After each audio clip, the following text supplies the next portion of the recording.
말씀 듣도록 하겠습니다. 그리고 우리 다음 주에는 로마서 3장 후반부 말씀을 다 듣고 우리가 로마서 1장부터 3장까지의 말씀 요약 정리를 여러분들께 드릴 예정이니 또 그 말씀을 잘 읽고 함께 말씀으로 나눠주시기를 부탁드리겠습니다. 오늘 제가 예배 인도를 하는데 마음이 너무 급해요. 왜냐하면 저희가 방문할 교회의 오후 예배가 1시입니다.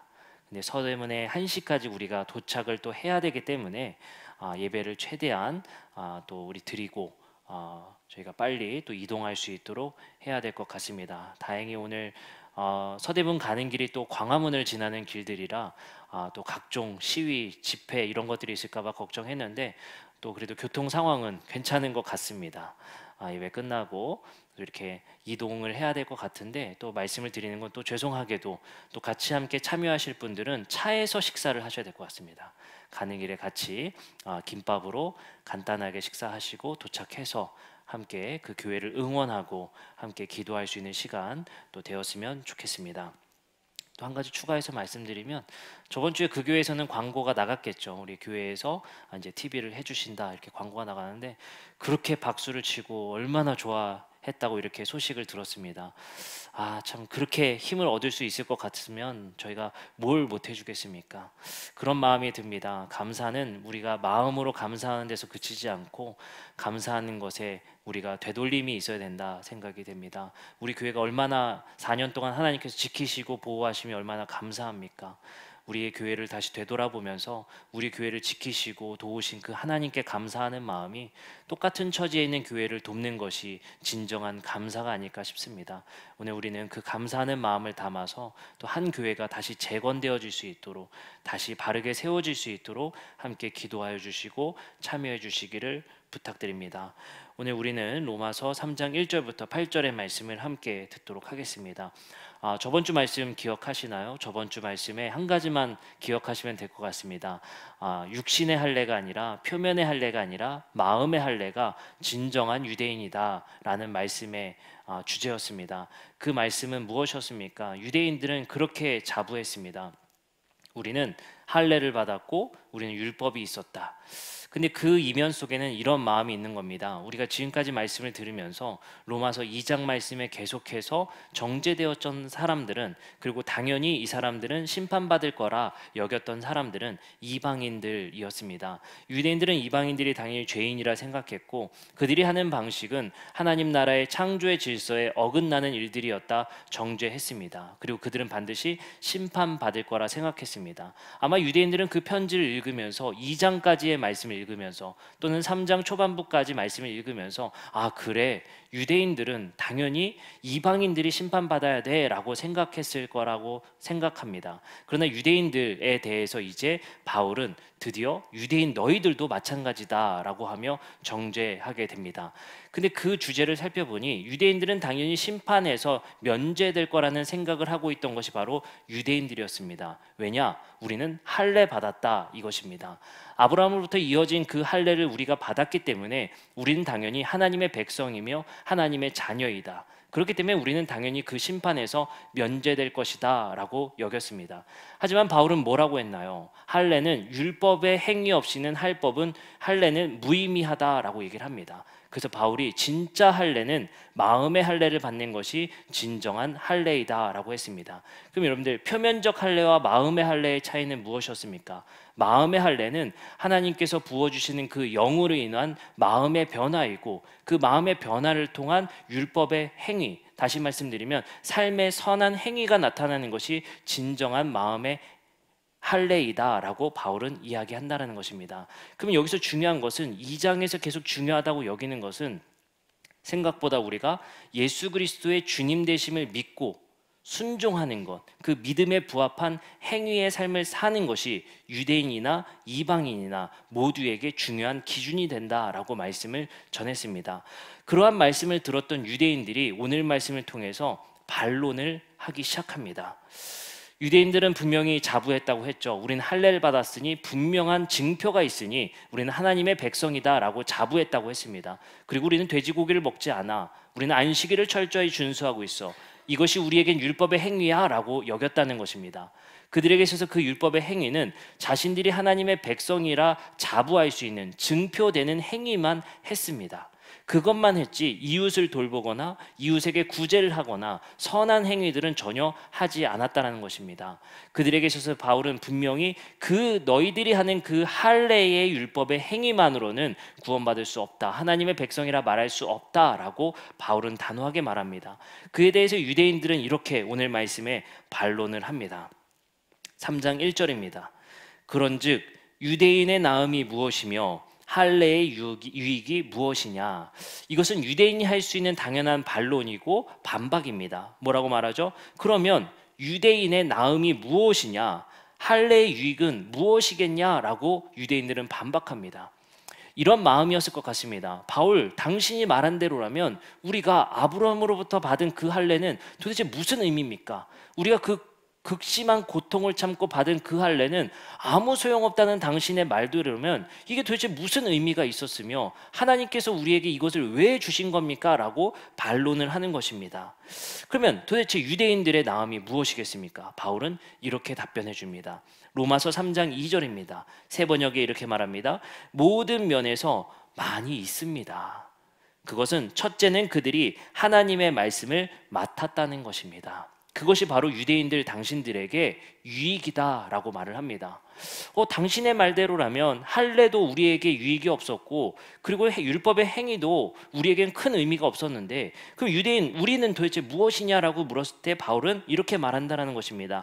하나님의 말씀을 맡은 자들이었다라고 말을 합니다. 하나님의 말씀을 맡았다라는 의미를 우리가 되새기며 생각해 봐야겠습니다. 그것은 무엇을 의미하냐면요, 하나님께서는 유대인들에 대해서 아브라함을 선택하셔서 이스라엘 민족을 하나님의 백성으로 삼으셨습니다. 그리고 그들에게는 하나님의 그 사역에 동참할 수 있는 역할을 주셨죠. 그 역할이 바로 하나님의 말씀을 맡았다라는 것입니다. 그것을 요약해서 설명드리면 우리가 자주 들었던 말씀입니다. 하나님은 이 땅을 창조하셨고 창조 세계의 질서를 만드셨습니다.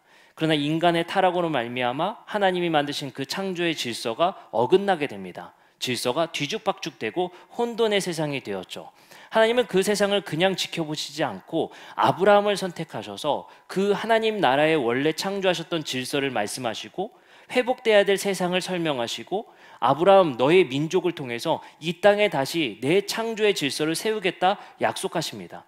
그 민족이 바로 이스라엘이 되었고 그들에게 하나님의 창조의 질서의 회복의 방법으로 율법을 주시게 됩니다. 그들은 그 자리에서 율법을 열심히 지키고 거룩한 삶을 살았다면 하나님께서 원하셨던 그 사역을 통해 이 땅이 점차적으로 회복되었을 것입니다. 하나님은 그것이 의도였고 하나님께서 이스라엘 백성들을 부르신 이유였습니다. 그것이 바로 유대인들에게 있어서는 굉장한 유익이었다라고 바울은 말하는 것입니다. 그러나 로마서 2장 19절부터 20절에는 바울이 이렇게 말합니다.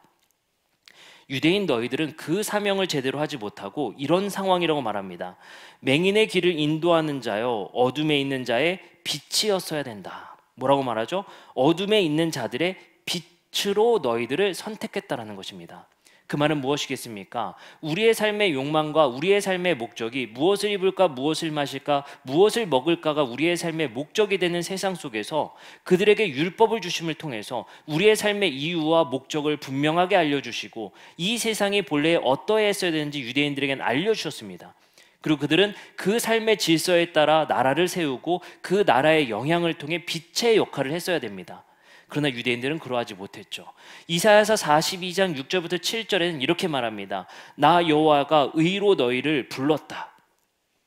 내가 내 손을 잡아 너를 보호하며 너를 세워 백성의 언약과 이방의 빛이 되게 하기 위해 세웠다라는 것입니다. 유대인들의 역할, 이스라엘 민족의 역할은 분명히 빛이 되게 하기 위한 역할입니다. 예수님은 말씀하시죠. 유대인들이 이 역할에 실패한 나머지 예수님은 12제자를 새로 세워서 새 이스라엘을 세우시고자 합니다. 그리고 그들에게 사명을 주십니다. 빛과 소금이 되라. 교회는 빛이 되어야 되고 제자들은 빛이 되어야 했습니다. 그것은 우리 교회에게 앞서 먼저 유대인들에게 주어진 사명입니다. 그렇기 때문에 유대인들은 이방의 빛이 되기 위해서 율법을 열심히 행했어야 합니다. 근데 유대인들이 한 일은 무엇이죠? 그 빛의 역할을 하지 못하고 나 유대인입니다, 나 하나님의 백성의 특권이 있습니다라고 자랑하기에만 급급했다는 겁니다. 그렇기 때문에 그들은 하나님께서 원하셨던 이스라엘 민족을 통한 회복의 사역에 실패가 이루어지고 하나님도 곤란한 상황에 처했다는 것입니다. 거기서 우린 질문이 나오는 겁니다. 하나님은 그러면 어떻게 하실 건가? 라는 것입니다. 유대인들에게 있어서 이 실패는 하나님께 어떤 의미가 있는가가 바로 오늘 말씀의 굉장히 중요한 핵심 포인트인 겁니다. 이스라엘이 그 사명에 실패했습니다. 그러면 이제 하나님은 어떠하셔야 하는가라는 겁니다. 유대인들은 이렇게 말하는 것이죠. 우리가 그러면 그 사명에 실패했으니 하나님도 결국엔 실패한 것 아니냐라고 반론을 하는 겁니다. 바울 사도 너의 말대로라면 우리가 실패했다며 우리의 할례를 위선적으로 지키고 우리가 율법을 위선적으로 지켰기 때문에 우리가 하나님의 백성임을 자부하기 위한 방식으로만 율법을 지켜서 우리가 실패했다며 그래서 이 세상이 회복되지 못하고 하나님의 사역에 곤란함이 생겼다며 그러면 하나님은 뭐 하시는 거냐? 하나님도 실패하신 것이 아니냐라고 말을 하는 거예요. 그러자 바울이 이렇게 말합니다. 로마서 3장 3절입니다. 어떤 자들이 믿지 아니하였으면 어찌하리요? 그 믿지 아니함이 하나님의 미쁘심을 패하겠느냐? 좀 어려우시죠? 세번역 번역으로 보면 좀 더 쉽게 읽을 수 있습니다. 그런데 그들 가운데서 얼마가 신실하지 못했다고 해서 여기서 어떻게 말하죠? 믿지 아니함이 아니라 신실하지 못했다고 해서라고 말을 합니다. 여기서 신실하지 못했다는 건 무엇입니까? 유대인들이 하나님의 그 사역에 신실하지 못했다는 것. 그래, 니네 말대로 너희가 하나님의 그 사역에 신실하지 못했다고 생각해 보자. 뒤에 뭐라고 말하죠? 신실하지 못했다고 해서 무슨 일이라도 일어납니까? 그들이 신실하지 못했다고 해서 하나님의 신실함이 없어지겠습니까? 라고 다시 반론합니다. 이 말이 무엇입니까? 너희들이 신실하지 못해서 그 사명에 실패하지 못했다고 해서 하나님의 신실함이 패해지진 않는 거야. 하나님은 여전히 일하시고 여전히 열심히 있으셔. 그 증거를 말해볼까? 하나님은 예수님을 선택하셔서 당신의 신실함을 이루셨다는 거야 라고 말을 해주는 거예요. 유대인들은 분명히 이야기를 하는 거거든요. 바울 너의 논리대로라면 우리가 실패했다며 그러면 하나님도 실패한 거잖아. 근데 바울은 얘기하는 거예요. 너희가 잘 모르나 본데 너희가 실패했다고 해서 하나님은 실패하지 않아. 그 증거를 말해줄게. 예수님께서 너희 대신에 신실하게 이 땅에서 살아내셨고 신실하게 끝까지 십자가에서 죽음을 인내하시고 죽으셨어. 하나님은 여전히 일하시잖아 라고 말을 하는 거예요. 여기서 우리에게 주는 굉장한 교훈이 있습니다. 근데 여러분들께 미리 말씀드리는 건 자꾸 우리가 성경을 읽으면서 우리 이렇게 말을 하는 거죠.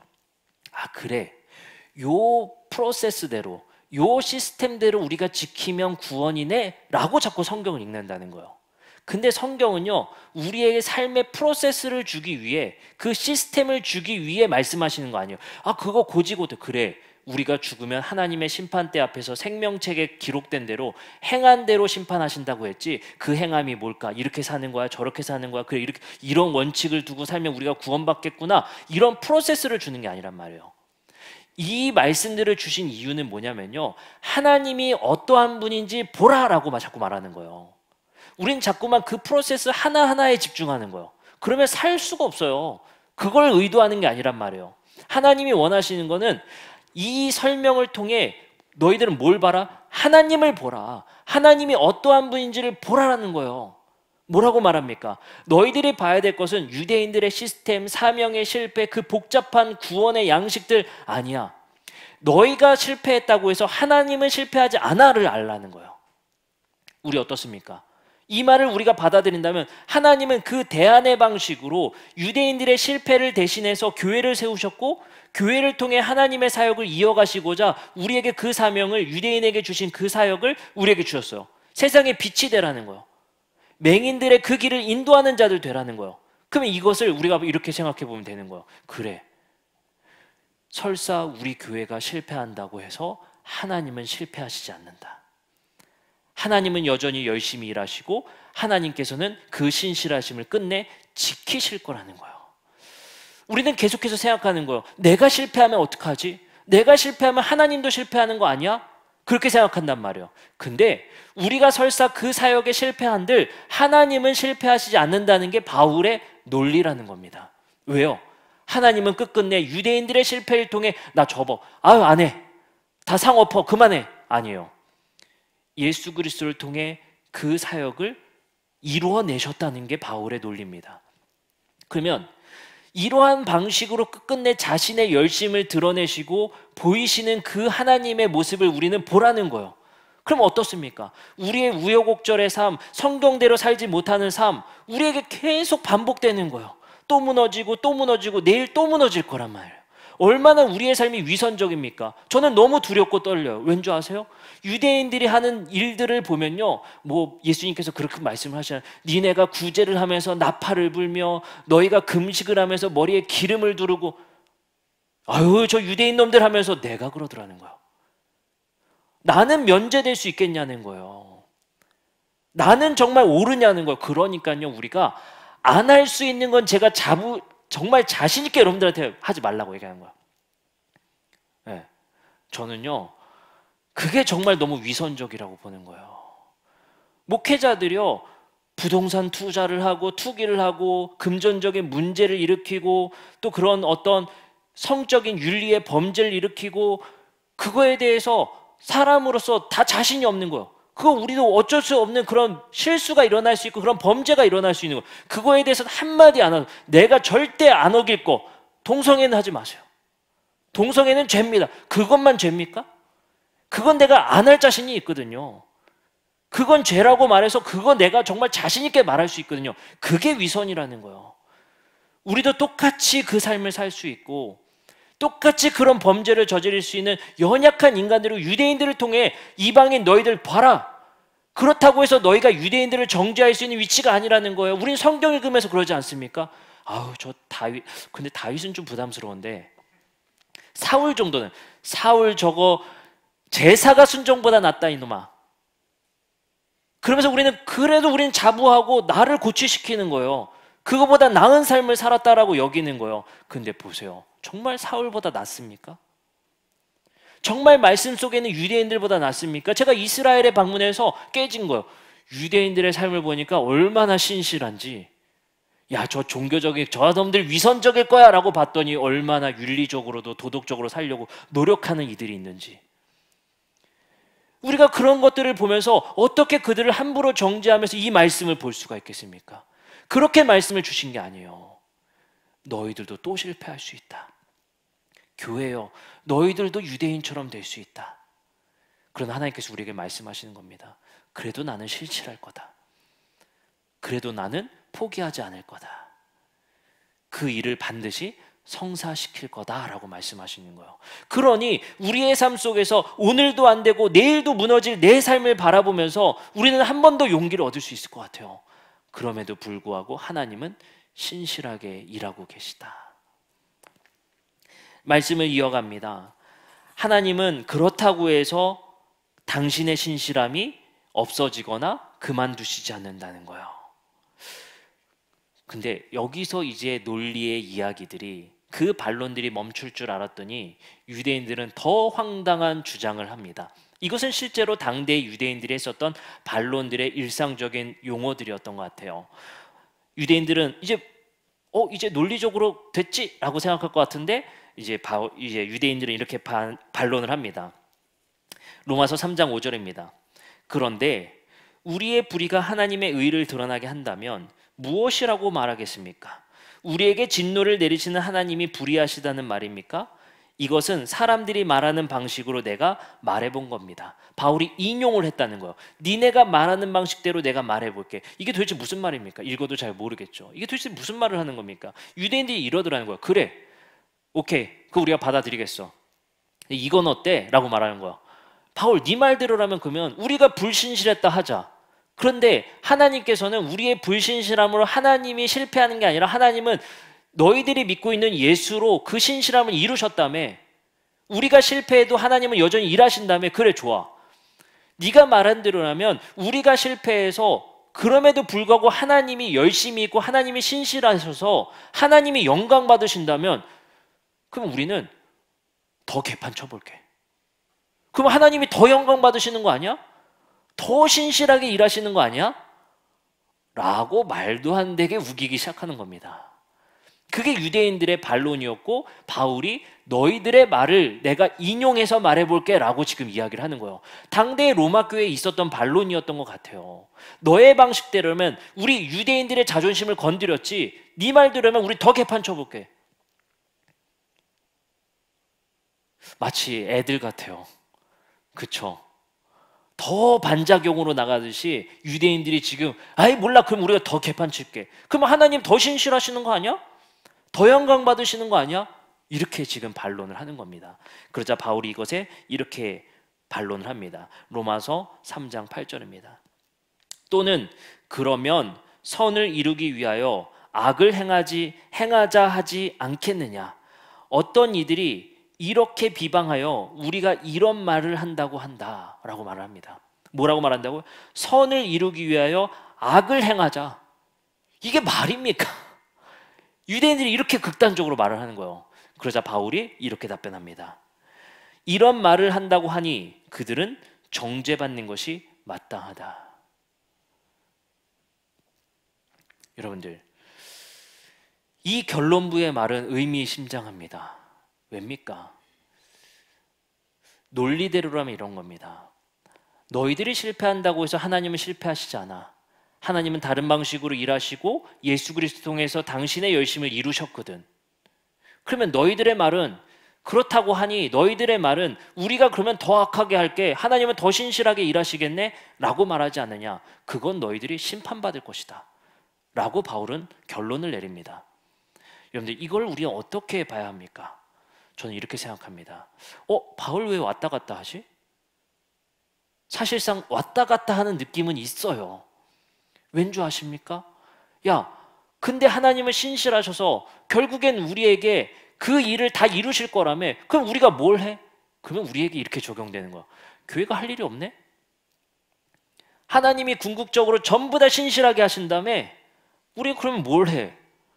최후의 날에 하나님이 다 정리하실 건데 왜 이렇게 열심히 살아야 돼요? 라고 반론을 하는 거예요, 유대인들은. 근데 바울이 얘기하는 거죠. 너희들이 그런 방식으로 그 위선의 마음으로 그 일들을 행한다면 반드시 심판받는다는 거예요. 쉬운 예로 이렇게 될 것 같습니다. 우리에겐 하나님께서 굉장히 중요한 용서의, 회개의 은혜라는 방편을 주셨습니다. 우리가 죄를 짓지만, 잘못을 저지르지만 하나님께 우리가 회개하고 그 잘못을 수습한다면 하나님께서 우리를 용서하신다라는 그 회개의 방편을 주셨어요. 하나님은 그 어떠한 죄라도 용서하신다. 이 방편을 우리가 받고 어떻게 해야 합니까? 그래, 용서하신다며 한 번에 몰아서 내일 모레 다 같이 회개합시다. 뭐하러 매일 해요? 용서하신다며요. 그래, 지금 빨리 죄 짓고 회개하자. 이런 마음으로 그 방편을 이용한다면 반드시 심판하시겠다는 거예요. 하나님이 주신 그 은혜의 방편, 너희들이 분신실하지만 하나님의 은혜의 방편으로 그 신실함을 이루시겠다고 하는 것, 그것을 악용해서 산다면 내가 반드시 심판하겠다는 거예요. 너희들이 불의함을 통해 하나님께 영광을 돌린다고, 그것을, 은혜의 방편을 너희들이 악용해서 악을 저지른다면 내가 반드시 심판하시겠다고 말씀하시는 겁니다. 여기서 우리에게는 굉장한 두렵고 떨림이 생기는 것 같습니다. 하나님께서 주신, 우리에게 주신 그 은혜의 방편 때문에 게으릅니까? 하나님이 주신 그 은혜의 방편 때문에 우리는 함부로 살아도 됩니까? 하나님이 주시는 믿음으로 말미암아 구원받는다라는 그 은혜의 방편 때문에 우리는 이제 율법은 무용하니 마음대로 살아도 된다는 그 삶을 사는 것이 심판을 면제하게 됩니까? 바울은 단연컨대 정죄받을 것이다 라고 말을 한다는 거예요. 이것이 얼마나 우리에게 두렵고 떨림입니까? 하나님은 선한 의도로 우리에게 율법을 주시고 할례를 주시고 우리의 삶에 지침을 주시고 용서의 방편인 제사를 주시고 지금 우리에게는 회개를 주시고 예수 그리스도를 통해 우리에게 모든 건 용서하셨다라는 그 은혜의 방편을 주셨습니다. 그러니 우리는 그 은혜의 방편을 어떻게 누려야 되겠습니까? 그것을 악용하시겠습니까? 은혜 주셨으니 이제 우리는 함부로 살아도 된다라는 그 위선적인 삶을 다시 살아내시겠습니까? 바울은 단호하게 말하는 겁니다. 정죄의 대상이다. 여러분들, 지을래야 지울 수 없는 바울의 논리예요. 우리의 교회의 전통 속에 준 바울의 말씀입니다. 하나님께서는 바울을 통해 이 말씀을 우리에게 주셨는데 우리 교회에게는 이 말씀이 어떻게 적용되고 어떻게 이 말씀을 우리가 소유해야 되겠습니까? 여러분들, 하나님이 주신 그 은혜의 방편을 악용하지 맙시다. 회개할 수 있는 방법을 줬다 해서 죄를 함부로 짓지 맙시다. 하나님께서 반드시 이 땅을 회복하신다는 그 은혜의 신실함을 우리는 알고 있지만 그렇다고 해서 아무것도 안 해도 된다라는 말씀이 아닌 것을 분명히 알았으면 좋겠습니다. 그렇기 때문에 우리는 우리가 할 수 있는 일을 해내는 것입니다. 논리적으로는 충돌하는 거예요. 야, 어차피 하나님이 다 하실 건데, 야, 우리 뭐 낑낑대고 뭐 풀 한 포기 다시 심어보고 뭐 재활용 아껴보고, 야, 이거 뭐 페트병 뭐 골라봐야 그 하나님 마지막에 그 하실 그거지. 뭐 우리 이거 지금 한다고 뭐 되겠습니까? 얼마나 좌절스럽습니까? 그게 바뀌지도 않는 모습들 보면, 아, 그러면 하나님 하실 거 우리 그러면 그거 그만둡시다. 그 은혜의 방편 때문에 게을르게 할 수 없다는 거예요. 그 은혜의 방편 때문에 우리가 더 죄를 짓는 일을 할 수 없다라고 바울은 말을 하는 것입니다. 여러분들, 이 말씀을 마치면서 한 가지 묵상을 해보게 됩니다. 하나님은 우리에게 말씀하십니다. 범사에 감사하라. 여러분들, 오늘 우리는 추수감사주일로 주일을 지키고 있습니다. 한 해의 감사를 돌아보는 시간으로 우리가 생각하는 것이 바로 추수감사주일입니다. 근데 잘 생각해 보면 하나님께서 주신 이 감사의 방편은 분명 하나님께서 도우셨고 우리의 삶에 존재하시고 개입하신다라는 그 믿음 안에서의 감사를 말씀하시는 것 같습니다. 그러니 우리의 신앙은 항상 어떻게 보면 후행적인 것 같습니다. 돌아보니 감사하네. 지금은 잘 몰라요. 돌아보니 감사하네 라고 하지 않습니까? 그래서 우리의 세계관에 굉장히 중요한 것이 하나님께서 우리의 삶에 개입하시고 도우시기 때문에 우리는 범사에 감사해 볼 수 있다라고 말씀의 지침을 주시는 겁니다. 근데 잘 생각해 보니 이 감사가 우리에게 얼마나 위선적으로 다가오는지를 묵상해 보게 됩니다. 제가 얼마나 위선적이고 악인이냐 여러분들께 소개해 드리도록 하겠습니다. 제 지인 중에 한 명이 낫지 못할 병에 걸려서 그 소식을 제가 접하게 됐습니다. 슬픕니다. 그리고 아픕니다. 근데 제 마음 안에 나도 건강검진 받아봐야겠다. 나 아니라 정말 다행이다. 우리는 생각합니다. 그래, 이태원에 안 가서 다행이지. 그래, 내 자녀가 그런 곳에 안 가서 다행이지. 감사하다. 감사합니까? 다행입니까? 우리는 감사를 어떻게 사용하고 있습니까? 감사라는 것은 나만 아니면 된다라는 표현의 방식은 분명 아닙니다. 하나님께서는 우리에게 주신 그 감사의 방편을 어떻게 우리 안에 담아내길 바라는 겁니까?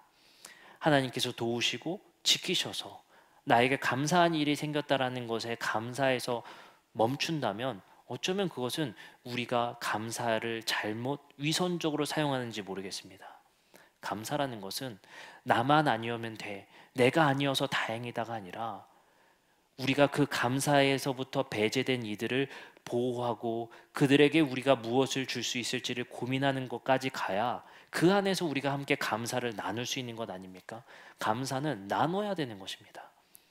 내가 그 감사를 받았기 때문에 나 감사하고 나만 아니면 돼라는 어쩌면 굉장히 이기적인 감사를 우리는 추구하지 않느냐라는 생각이 드는 것입니다. 제 삶에 그런 일이 너무 많거든요. 너무너무 아픈 아이들이 TV에서 나오고 이런 거 보면은 하민이 아준이 정말 다행이고 감사하다. 그러고 나서 돌아보니 제가 얼마나 악마적인 본성이 있는지 모르겠다는 거예요. 우리 아이들 아니어서 다행인데 그 자정의 아픔과 그 감사하지 못한 그 감사의 배제에서 일어난 그 사람들은 얼마나 하나님의 부재를 경험하고 얼마나 고통 중에 있겠습니까? 우리의 감사는 너무 나 중심적인 것 같습니다. 우리는 어떻게 하면 이런 위선적인 종교적 행태에서 벗어날 수 있겠습니까? 예수님은 우리에게 한 가지 힌트를 주시는 것 같습니다. 마가복음의 말씀을 묵상하면서 한 가지 반복되는 일들을 바라보게 됩니다. 무엇이 반복되는지 여러분들 보세요. 마가복음 8장 27절입니다. 예수와 제자들이 빌립보 가이사랴 여러 마을로 나가실새 길에서 제자들에게 물어 이르시되 사람들이 나를 누구라 하느냐. 9장 33절입니다. 가버나움에 이르러 집에 계실새 제자들에게 물으시되 너희가 길에서 서로 토론한 것이 무엇이냐 하시되. 마가복음 10장 17절입니다. 예수께서 길에 나가실새 한 사람이 달려와서 꿇어 앉아 묻자오되 선한 선생이여 내가 무엇을 하여야 영생을 얻으리이까.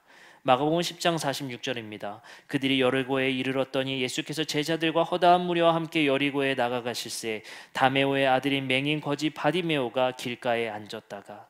마가복음 10장 52절입니다. 예수께서 이르시되 가라 내 믿음이 너를 구원하였느니라 하시니 그가 곧 보게 되어 예수를 길에서 따르니라. 여러분들 뭐가 반복되죠? 뭐가 반복되는 것 같으세요?